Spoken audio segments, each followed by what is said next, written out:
Hello guys, welcome to my YouTube channel. Today I am going to start a synonym series. In this series, we will discuss daily 5 words with their synonyms and their uses in a sentence. Let's start. आज के जो words हैं वो हैं witless, harbor, gap, dark, fusion. इन सभी words की हम Hindi meaning को जानेंगे. इन सभी वर्ड्स के क्या क्या सिनोनिम्स हो सकते हैं हम उन्हें जानेंगे. इन सभी वर्ड्स को हम कैसे सेंटेंस के रूप में यूज करते हैं वो भी हम इस वीडियो के माध्यम से समझेंगे. चलते हैं अपने पहले वर्ड की ओर. पहला वर्ड है विटलेस. विटलेस का हिंदी मीनिंग है ना समझ. विटलेस यहाँ पे कैसे आया? एडजेक्टिव के रूप में. देखते हैं अब इसके सिनोनिम्स का क्या है. पहला सिनोनिम है इडियोटिक, दूसरा रेडिकुलस. देखो यहाँ पे एक चीज ध्यान देना, जहां पे भी किसी वर्ड के इन में ओयूएस लगा होता है वो एडजेक्टिव होता है. तो यहाँ पे सफिक्स के रूप में आ रहा है, जैसे रेडिकुलस तो ओयूएस लगा हुआ, तो ये कैसे आ रहा है यहाँ पे? As a adjective. और ये तो मैंने बताया किसके सिनोनिम लिख रहे हैं, हम सिनोनिम यूज कर रहे हैं. किसके सिनोनिम यहाँ पे बता रहे हैं? विटलेस के. तो जब विटलेस एडजेक्टिव तो उसके सिनोनिम भी सारे एडजेक्टिव होंगे. तो ये कैसा हुआ? एडजेक्टिव. तीसरा डॉल्टिस, चौथा foolish. How to use witless in a sentence. Witless को हम सेंटेंस के रूप में कैसे यूज करेंगे, ये किस पार्ट ऑफ स्पीच से बिलोंग करता है, ये हम सब सेंटेंस के माध्यम से जानेंगे. चलते हैं अपने पहले सेंटेंस की ओर. पहला सेंटेंस है डोंट बी सो विटलेस. यहाँ पे विटलेस कैसे यूज हुआ इस सेंटेंस में? एडजेक्टिव के रूप में यूज हुआ कि इतने बुद्धिहीन या नासमझ मत बनो. इसकी हिंदी मीनिंग क्या है? इतने बुद्धिहीन मत बनो. चलते हैं अपने दूसरे सेंटेंस की ओर. Manager dismissed Nitish from his company because he is witless. इस सेंटेंस में जो विटलेस है वो क्वालिटी बता रहा है किसकी? ही इज विटलेस. वह बुद्धिहीन है. वह कौन? नीतीश. नीतीश यहाँ पे बुद्धिहीन है. तो यहाँ पे जो बुद्धिहीन या विटलेस जो यूज हो रहा है वो एडजेक्टिव के रूप में इस सेंटेंस में यूज हो रहा है. और इस सेंटेंस की हिंदी मीनिंग क्या है? प्रबंधक ने नीतीश को अपनी कंपनी से बर्खास्त कर दिया क्योंकि वह बुद्धिहीन है. यहाँ पे एक चीज और आपको ध्यान देने वाली है, जो बिकॉज, हम कभी कभी आपने देखा होता बिकॉज ऑफ. तो बिकॉज ऑफ होता है के कारण. जब भी हम बिकॉज ऑफ यूज करते हैं तो उसके साथ हम नाउन या नाउन फ्रेज यूज करते हैं. जबकि यहाँ पे जो विटलेस है वो कैसा है? एडजेक्टिव. तो बिकॉज ऑफ विटलेस नहीं लिखेंगे, यहाँ पे बिकॉज ही इज विटलेस लिखेंगे, ना कि बिकॉज ऑफ विटलेस. चलते हैं अपने नेक्स्ट वर्ड की ओर. नेक्स्ट वर्ड है हॉवर.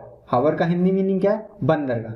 हॉवर नाउन के तरह. Naming word is called noun. अब यहाँ पे एक चीज और ध्यान देने वाली है कि एक तो हॉवर की मीनिंग है HARBOUR, एक दूसरा भी मीनिंग होता है HARBOR. यहाँ पे ओ क्या होता है? नहीं होता. देखते हैं इसके सिनोनिम्स क्या क्या है. पहला सिनोनिम्स है पोर्ट, दूसरा बोटयार्ड, तीसरा मरीन, चौथा एडकरेज. How to use hover in a sentence. Hover को हम सेंटेंस के रूप में कैसे यूज करेंगे, ये किस पार्ट ऑफ स्पीच से बिलोंग करता है, ये हम सब सेंटेंस के माध्यम से जानेंगे. चलते हैं अपने पहले सेंटेंस की ओर. पहला sentence, the fishing fleet is in the हावर. हावर यहाँ पे इस सेंटेंस में नाउन के रूप में यूज हो रहा है, मतलब बंदरगाह. अब इसका हिंदी मीनिंग क्या है कि मछली पकड़ने का बेड़ा. द फिशिंग फ्लीट, मछली पकड़ने का बेड़ा बंदरगाह में है. चलते हैं अपने नेक्स्ट सेंटेंस की ओर. नेक्स्ट सेंटेंस है the town has a small natural हावर. यहाँ पे हावर का मतलब क्या है? बंदरगाह. नाउन की तरह यूज हो रहा है सेंटेंस में. और कैसा हावर है? प्राकृतिक हावर. तो हिंदी मीनिंग क्या है? शहर में एक छोटा सा प्राकृतिक बंदरगाह है. चलते हैं अपने नेक्स्ट वर्ड की ओर. नेक्स्ट वर्ड है गैप. गैप का हिंदी मीनिंग सामाजिक त्रुटि या चूक.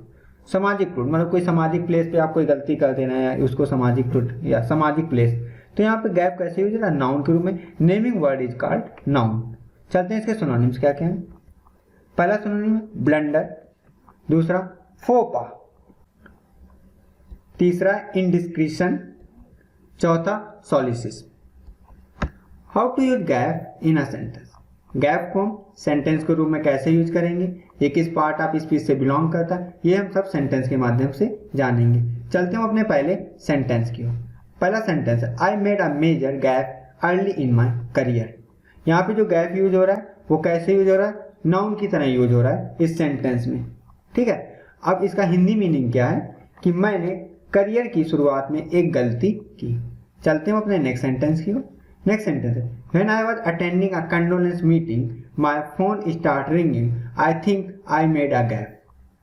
यहाँ पे गैप क्या है? देखो आर्टिकल आता है, जब भी किसी से पहले आर्टिकल आता है तो यहाँ पे नाउन के रूप में वर्क करता है, क्योंकि आर्टिकल हम कहाँ पे यूज करते हैं? नाउन के लिए यूज करते हैं। ये चीज हो गया। अब देखो हम यहाँ पे समझते हैं गैप का मतलब क्या होता है? कोई ना कोई गलती है, ठीक। तो आई मेड अ गैप मतलब मैंने एक गलती की। तो इसका हिंदी मीनिंग क्या है कि जब मैं एक शोक सभा, कंडोलेंस मीटिंग का मतलब क्या है? शोक सभा। जब मैं एक शोक सभा में भाग ले रहा था, ठीक है, माई फोन स्टार्ट रिंगिंग, मेरा फोन बजने लगा। आई थिंक, मुझे लगता है, आई मेड अ गैप, मैंने सार्वजनिक स्तर पर एक गलती कर दी। चलते हैं अपने नेक्स्ट वर्ड की ओर। नेक्स्ट वर्ड है डट। डट का हिंदी मीनिंग है कमी या अपर्याप्तता। यहाँ पे ये नाउन के रूप में है। देखते हैं इसके सिनोनिम्स क्या क्या है। पहला सिनोनिम है शॉर्टेज, दूसरा स्कैर्सिटी, तीसरा शॉर्टफॉल, चौथा लैक।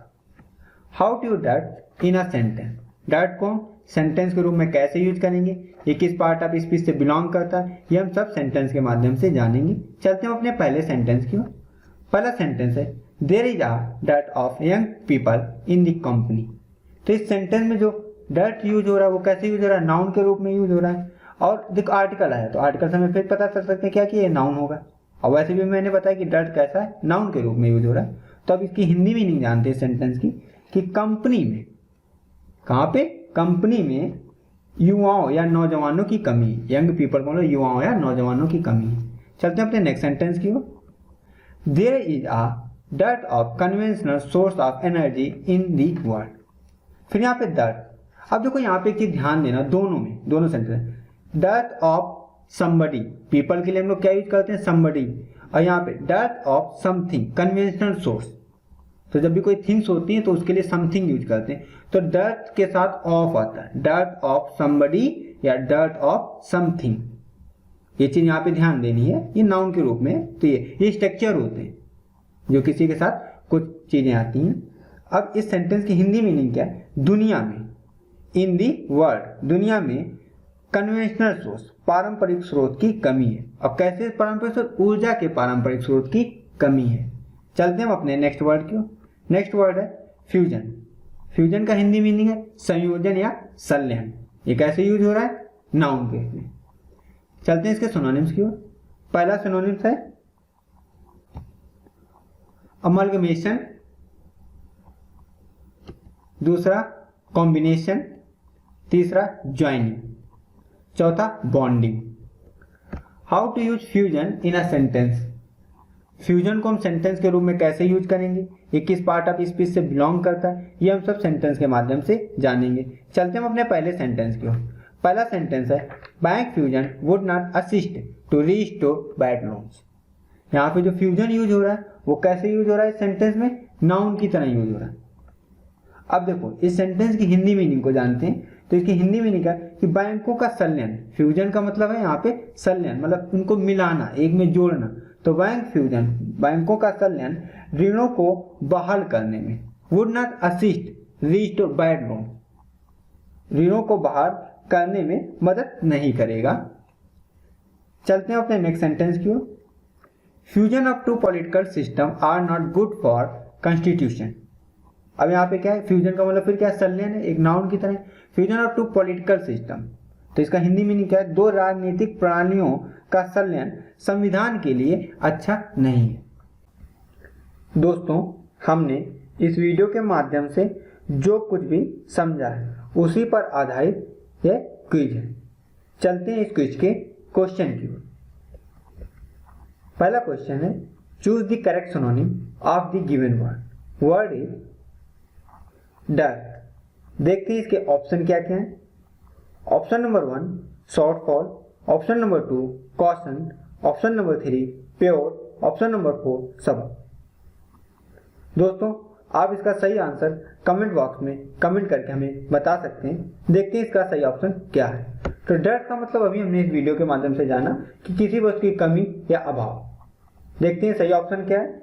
तो यहाँ पे जो शॉर्टफॉल है, शॉर्टफॉल का मतलब ये क्या होता है? किसी चीज की कमी या अभाव। तो ऑप्शन 1 इज करेक्ट, सही ऑप्शन है ऑप्शन 1। चलते हैं अपने नेक्स्ट क्वेश्चन की ओर। Choose the correct synonym of the given word is foolish. देखते हैं इसके ऑप्शन क्या क्या है। Option number 1 acrimony, option number 2 abbey, option number 3 witless, option number 4 abbreviation. दोस्तों आप इसका सही ऑप्शन कमेंट बॉक्स में कमेंट करके हमें बता सकते हैं। देखते हैं इसका सही ऑप्शन क्या है। तो फुलिश का मतलब क्या होता है? मूर्ख, नासमझ, बुद्धिहीन। तो देखते हैं सही ऑप्शन क्या है। तो इसमें जो विटलेस है, विटलेस का भी मतलब क्या होता है? बुद्धिहीन, नासमझ। तो ऑप्शन नंबर 3 करेक्ट। तो सही ऑप्शन क्या है? Option number 3। चलते हैं अपने नेक्स्ट क्वेश्चन की ओर। Choose the correct synonym of the given word is gap. देखते हैं इसके ऑप्शन क्या क्या है। Option number 1 port, option number 2 फोपा, option number 3 accomplice, option number 4 beehive. दोस्तों आप इस क्वेश्चन का आंसर कमेंट बॉक्स में कमेंट करके हमें बता सकते हैं। देखते हैं सही आंसर क्या है। गैप का मतलब क्या होता है? सार्वजनिक स्तर पर किसी व्यक्ति द्वारा की गई कोई गलती, सार्वजनिक गलती। तो इसका जो सही ऑप्शन है वो क्या है? फोपा। Option number 2 is correct. सही ऑप्शन क्या है? Option number 2। दोस्तों आप तुरंत अपडेट के लिए एवं वीडियो से रिलेटेड PDF डाउनलोड करने के लिए हमें इन सोशल मीडिया प्लेटफॉर्म पे फॉलो कर सकते हैं। हमारे सोशल मीडिया प्लेटफॉर्म है टेलीग्राम, फेसबुक पेज, इंस्टाग्राम। इन सभी प्लेटफॉर्म की या सोशल मीडिया प्लेटफॉर्म की लिंक इस वीडियो के डिस्क्रिप्शन में दी हुई है। वहाँ पर जा करके आप हमें फॉलो कर सकते हैं। Thank you for watching my video. Please like, share and subscribe my YouTube channel. Thank you once again.